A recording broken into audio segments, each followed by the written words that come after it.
Prince William isn't just upset anymore. He's reached the point of no return.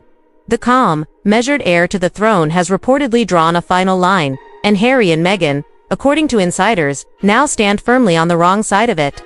After years of turmoil, explosive interviews, a memoir that many inside royal circles branded as betrayal, and a recent UK trip that reopened old wounds, William is said to be preparing what sources are calling nothing short of a nuclear response. And once you hear what's being discussed behind closed doors, you'll understand why Prince Harry is bracing for impact. So, what's on the table? Well, when William eventually takes the crown, he is expected to move toward permanently stripping Harry and Meghan of their royal titles. This wouldn't just mean sidelining them from family occasions or keeping them off palace invitations. It would mean total removal from the monarchy's official structure.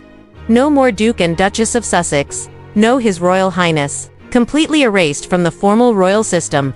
Reports suggest William's mind is already made up. No reconciliation, no last-minute embrace, no olive branch waiting for Harry. From William's perspective, the damage is done, and it's personal. This is not only about Harry stepping away from royal life, it's about everything that followed. The Oprah revelations, the Spare memoir, the Netflix series, the subtle digs, the open jabs, all of it and the fallout it caused. One source even revealed William has not forgiven the pain and pressure Catherine, the Princess of Wales, endured as a direct result of the couple's words and choices. Spare, in particular, was a turning point. Harry revealed private moments, portraying William as cold and unkind, even cruel.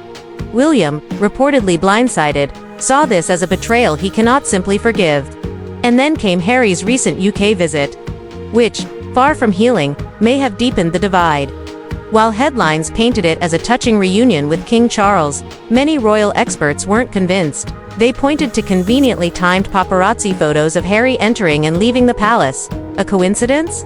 Maybe, but many felt it was staged for optics. What stood out most was William's absence. Not a handshake, not even a quiet coffee. Observers note this wasn't accidental. William intentionally stayed away. If he had wanted to meet Harry, he could have, but he didn't. That silence spoke volumes. Behind the scenes, William has been stepping into a firmer role as King Charles faces health challenges. Some insiders say he is adopting the disciplinarian role once held by Prince Philip, a no-nonsense figure ensuring order inside the monarchy. And that means his word is beginning to carry more weight than ever. The measures he is rumored to be preparing aren't just about punishing Harry and Meghan. They about safeguarding the crown itself. William is said to believe their actions have weakened the monarchy's reputation at home and abroad.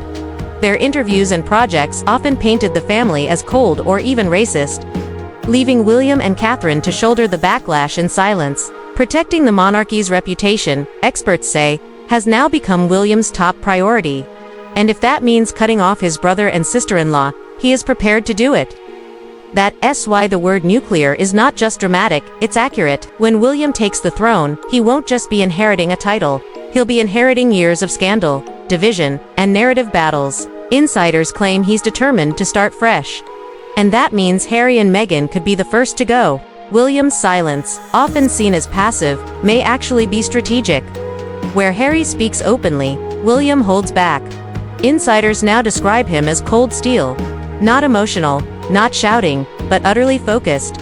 And that focus is aimed directly at removing any lingering royal status from the Reports suggest he has already had conversations with King Charles about the steps to be taken once he becomes monarch. The plan, according to sources, is twofold. First, remove the HRH titles, sending a loud public signal that Harry and Meghan no longer represent the monarchy.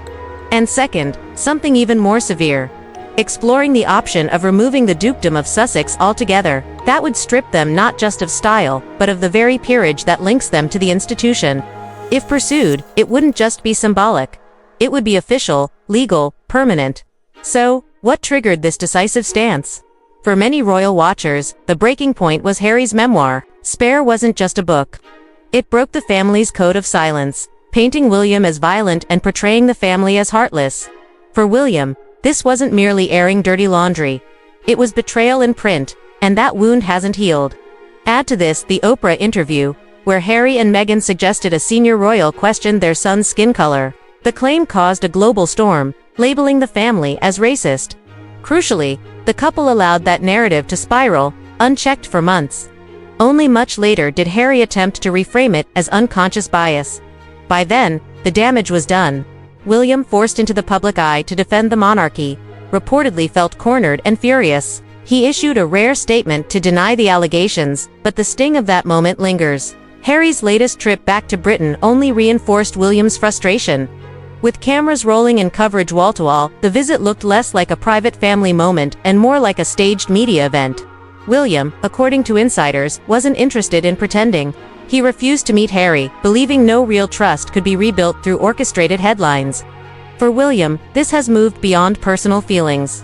It's now about the monarchy as an institution. He sees himself as its protector, ensuring it can be dragged through another era of chaos caused by royals playing victim while cashing in on their titles.